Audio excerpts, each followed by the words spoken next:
Asphalt mix design engineers are facing challenges in balancing requirements for roadway durability, sustainability, and cost. Using balanced mix design, or BMD, shifts the focus from volumetric properties to performance testing.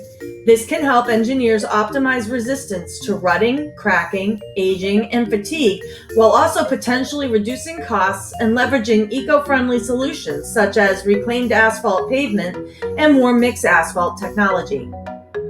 The U.S. Department of Transportation Federal Highway Administration offers a helpful 8-step framework for BMD implementation.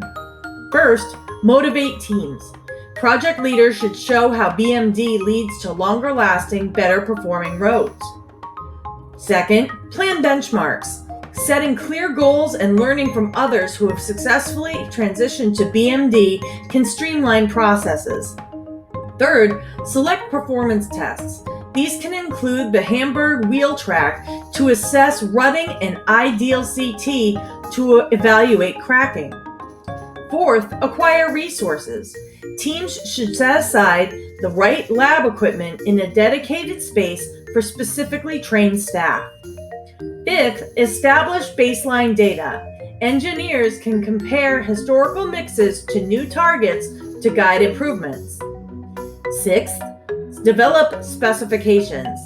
Project leaders can then define practical acceptance criteria, test methods, and sampling plans. Seventh, provide training. Teams can implement updated processes and certification programs to ensure compliance and consistency. And eighth, implement balanced mix design. Teams should start with pilot projects, gather data, and scale successful practices. StreetPath is proud to support the industry with additives like Relixer and Phalanx that can be incorporated into high-performing asphalt mixes through balanced mix design. Learn more about balanced mix design at www.streetpath.com.